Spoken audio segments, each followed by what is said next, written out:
midseason MVP. Do you want me to give mine Yeah, first? lead off. Because I had a little fun with this. So my midseason MVP, and to me, if the Tigers were to send someone to the All-Star game, I mean, I'm just joking about this, but AJ Hinch. AJ Hinch is the Detroit Tigers midseason MVP because, yes, this team, the pitching's been decimated. No doubt about it.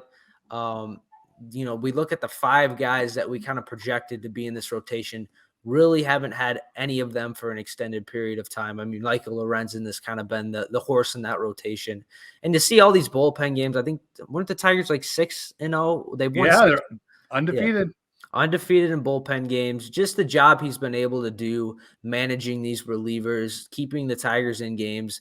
It's been really, really good to see. And even, offensively, getting guys in the lineup, getting Miggy some at-bats and seeing him be able to produce, finding at-bats, believing in guys like Ibanez, keep giving him at-bats, McKinstry. I think AJ Hinch is a really, really good manager. I think he enjoys the challenge that's been put in front of him with all the injuries that he's had. So to me, putting these guys in the best position possible to succeed, I think AJ Hinch would be my mid-season MVP. Obviously, I think Riley Green would probably be my number one if he weren't get injured. Same thing with Eduardo Rodriguez. I mean, if I had to pick a player, it'd probably be Jason Foley. But yeah, AJ Hinch, I think, deserves a ton of credit, and he's my mid-season MVP.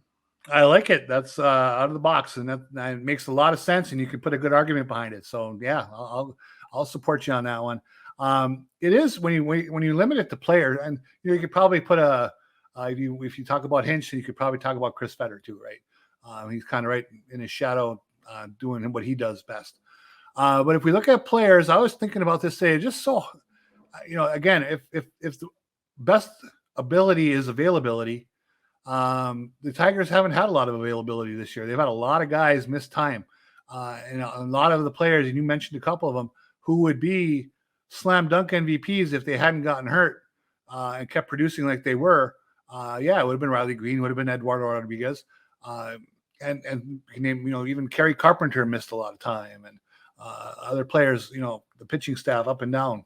So if we talk about availability, the player to me who started off really well, had a very good month of May, shocked everybody, played defense all over the field at several different positions, went into quite a little slump, but now has started to get back and, hit a big home run the other night in Colorado, has been, again, getting on base a little bit more often after that long slump that he had.